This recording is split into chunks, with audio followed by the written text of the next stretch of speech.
You have 16 minutes, I think, Deputy Donnelly, if you need them. Thank you. Minister, I'm going to focus today on amendments in the Finance Bill relating to tax avoidance by the Vulture funds. As I've laid out previously, if the current situation is allowed to continue, with the Vulture funds paying virtually zero taxes, the state will lose out on 10 to 20 billion euro in taxes that it should be collecting and that would be collected in other Eurozone countries. That amount of money obviously would make a huge difference if invested in public services, in housing, in infrastructure, in communities and in supporting enterprise.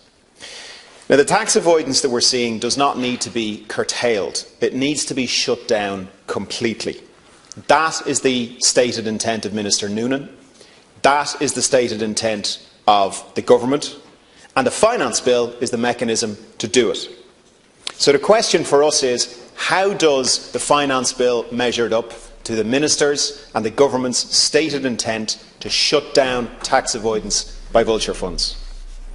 Having analysed the proposed changes and consulted with industry experts, there are 4 points I'd like to make. The first point is that the amendments in the Finance Bill do represent genuine progress in shutting down tax avoidance by Vulture funds. The second point is that in spite of this, the amendments still allow multiple loopholes that will allow the Vulture funds to continue to pay almost 0% tax. The third point is that the amendment includes new loopholes that could lead to even greater tax avoidance than we have today, both in the property sector and beyond. And the fourth point is that the new loopholes relating to property tax could make the existing commercial property asset bubble even worse, leading to a knock-on deterioration in the housing crisis. Now, I'm going to go into more detail on each of these points, but before I do, let's just recall how little tax Vulture funds are paying in Ireland. Over the past few years, they've spent about €40 billion buying loans from NAMA, from IBRC and from the private banks. Based on numerous filed accounts by the Vulture funds, they appear to be making annual profits in the region of €3 billion. Now, were the state taxing those profits in exactly the same way it taxes all other companies in Ireland, we should be taking in an additional €1 billion a year in taxes. Now, instead, Minister, here are some examples of what's actually being paid. Tanager 2014, €9 million in profit, €500 paid in tax, a tax rate of 0.006%. Mars Capital in 2015, €11 million in profit, €250 paid in tax, a tax rate of 0.002%. And my favourite, Beltany, in 2014, €36 million in profit, €250 tax paid, an effective tax rate of 0.0007%. Believe it or not, Minister, that's a tax rate 43,000 times less than Irish companies pay all over the country every year. And at this rate, we're looking at lost revenues to the state of about €10 billion. But it actually gets worse, because that's just the lost taxes from the Vulture funds on the interest payments they're getting. Families paying their mortgages, businesses servicing their commercial loans. But the values of the underlying assets are increasing as well, as loan impairments fall and as property prices rise. Now, based on the accounts of several Vulture funds, it seems that if capital gains were also taken into account, the state would see an additional €10 billion in tax. So, taking into account profits from the Vulture funds on both interest payments and on capital gains, the state is looking at avoided taxes in the region of €20 billion. Now, the Finance Bill does represent some real progress in shutting this down. Firstly, marking to market has been explicitly ruled out. Had it not been, the Vulture funds would have been able to avoid billions in capital gains on gains in the assets they've seen to date. Secondly, a 20% dividend withholding tax has been applied to a new class of property investment fund known as Irish Real Estate Funds, or IREFs. And thirdly, revenue has been given stronger powers of oversight for Section 110s, which are the financial vehicles of choice for the tax-avoiding vulture funds. Unfortunately, in spite of this progress, the Finance Bill leaves several other loopholes open and provides some new ones. The result, as it stands, is that the vulture funds will be able to continue paying taxes at close to 0%. At the moment, many vulture funds set themselves up as Section 110 special purpose vehicles. This makes them exempt from all taxes, including VAT, stamp duty, corporation tax, dividend withholding tax. Instead, they're meant to pay a flat rate of 25% tax on their profits. But as can be seen in the examples that I've already given, they reduce their declared profits to almost zero, yielding a few hundred quid on tens of millions of euro in profit. Now, they do this by essentially making loans to themselves at very high interest rates. The loans are located offshore, typically in zero tax jurisdictions like the Cayman Islands. And the interest rates on these loans are adjusted upwards to account for all of the profits generated in Ireland, leaving no profits to be taxed here, or indeed where the loans reside, in the Caymans and in other places. Now, the Finance Bill states that these loans must now be at a reasonable commercial return, which is welcome. This is an attempt to stop profits being moved offshore using these very high interest rates. However, the Finance Bill doesn't state whether this applies to existing loans or to new ones only. If it doesn't apply to existing loans, then the vulture funds have nothing to worry about. They can continue to offshore all their profits as they're currently doing. But even if it does apply to existing arrangements, we have evidence of lending rates in Dublin in commercial property of greater than 15%. Now, a few corporate finance tricks can then be used to justify a reasonable commercial return of, say, 20%. And that 20% is enough to keep things going as they are, with no profits being declared in Ireland. So we need to amend the Finance Bill to assure that this reasonable commercial return applies to existing arrangements and that reasonable commercial rates reflect normal banking rates. These are usually around 3–4%, and they don't apply to these higher rates of 15 or 20%. But even if we do this, there's another loophole, because the Finance Bill says that these new restrictions don't apply if the loans are listed on a stock exchange as CLOs, CMBS or RMBS securities. Now, it takes about 2 weeks and about €50,000 in legal fees for a vulture fund, or indeed any other financial institution, to take all of their loans and have them packaged up with a nice prospectus and listed on a stock exchange. And once they do that, we're back to zero taxes. So this loophole, to me, smacks of very heavy lobbying by the industry.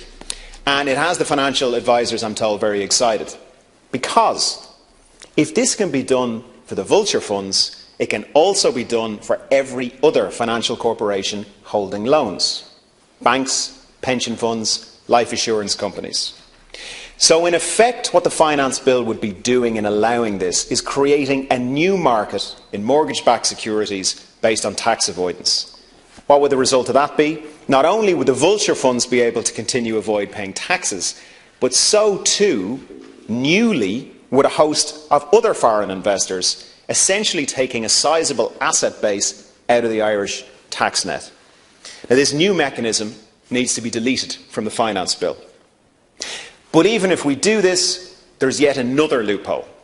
Because the Finance Bill provides for IREFs to be exempt from capital gains and withholding taxes once they hold the asset for 5 years, or if they're owned by something called a collective investment undertaking.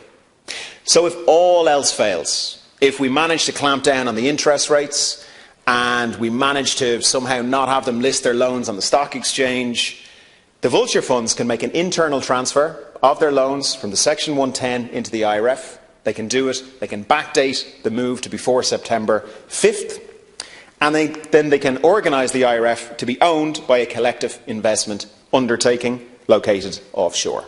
Yet again, they'll pay zero tax. So, with all of these loopholes still available, it's unlikely, Minister, that the Finance Bill will, without significant further change, have much effect in stopping tax avoidance by the Vulture funds. And the Department of Finance agrees. The budget estimates that additional revenues through these changes for next year will come to €50 million. Now, based on the profits being earned by the Vulture funds, that €50 million would represent an effective tax rate of about 0.7%. So we're still good. We may not any longer be at the 0.0007%, but 0.7% also not acceptable. Now, not only is the Finance Bill as it stands unlikely to succeed with Vulture funds, it appears to facilitate new tax avoidance in the property sector and beyond. For example, the amendment appears to open the door to tax avoidance by any Irish company worth over €10 million. Now, how do you do that? Any Irish company worth over €10 million can go through a set of legal and financial steps which would allow the owners of the company to no longer own the company, but to own a loan to the company.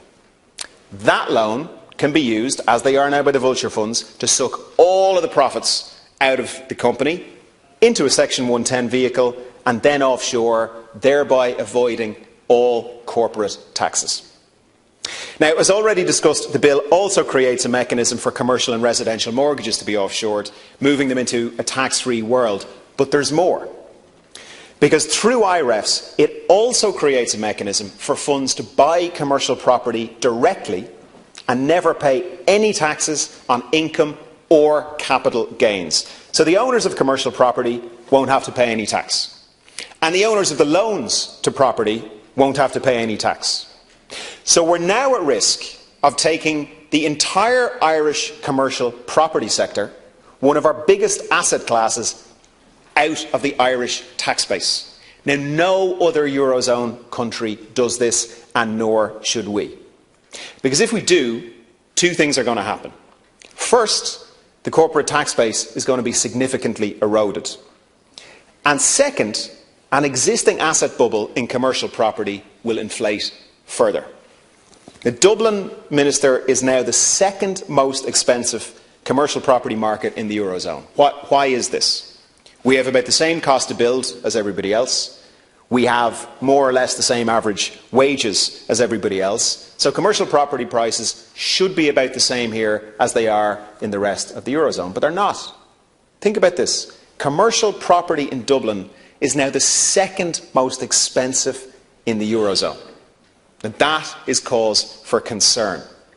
That is an asset bubble. Why is it happening? Because we are offering massive tax incentives to people investing in commercial property. So demand goes up, rent becomes too high for businesses, and with such high returns, of course, zoned land is developed not for housing, which is what we need it to be developed for, but for commercial property, for offices, because the returns on developing commercial property far exceed the returns in developing residential property. So the question we have to ask is, why are we giving tax incentives to foreign institutional investors to maintain this bubble? Why are we on the verge of making this bubble worse by giving even more tax breaks? Are we not afraid of Irish banks lending Irish deposits yet again against inflated property values? Is it not better to have commercial property investors paying Irish taxes just like they do in the rest of the EU? And do we not want more rational Irish commercial property prices, which our banks can lend against safely? So if we're serious about shutting down tax avoidance in the domestic economy, then here's what I would suggest to the House and to you, Minister, the Finance Bill needs to do. First, Section 110 status must be ruled out fully for all activity in the domestic economy. Once a tax-free vehicle is allowed to operate in the domestic economy, smart accountants and clever lawyers will find ways of using it, as I hope I have just demonstrated they're already looking to do post the Finance Bill. Second, the 5-year capital gains exemption should be removed from the IREFs, and we should properly tax Irish commercial property. Third, any amendments giving tax exemptions for listed mortgage-backed securities should be deleted. Fourth, all Irish companies paying reduced Irish taxes should file publicly accessible accounts with the Companies Registration Office. We only found out about the Vulture Fund tax avoidance because Section 110 companies have to file their accounts publicly. But there's lots of other tax avoidance vehicles that don't have to do this, so we've no idea what's going on in other parts of the economy. Now, I've prepared a detailed policy note for Minister Noonan, which I'm going to send to him for his consideration and to the members of the House. My hope is that these changes can be incorporated at committee stage. If they're not, here's what we can look forward to. Continued, growing, massive tax avoidance leading to underfunding in public services and infrastructure. A growing bubble in commercial property with rising rents for businesses. The Irish banking sector lending into another commercial property bubble. And a lack of development of residential housing leading to yet higher prices. If we do make the changes, and I'll finish on this, Ceann Comhairle, we can look forward to something altogether better. Better public services, higher quality infrastructure, thriving communities, reduced costs of doing business, more affordable housing, a level playing field for businesses paying their taxes in this country, and critically, less risk of yet another property and foreign capital fuelled bubble and collapse. It is entirely up to us as legislators to make this choice, and in the coming weeks we'll find out what choices are made. Thank you. Thank you, and thank you for facilitating Deputy Durkin earlier. Now, Deputy Peter Burke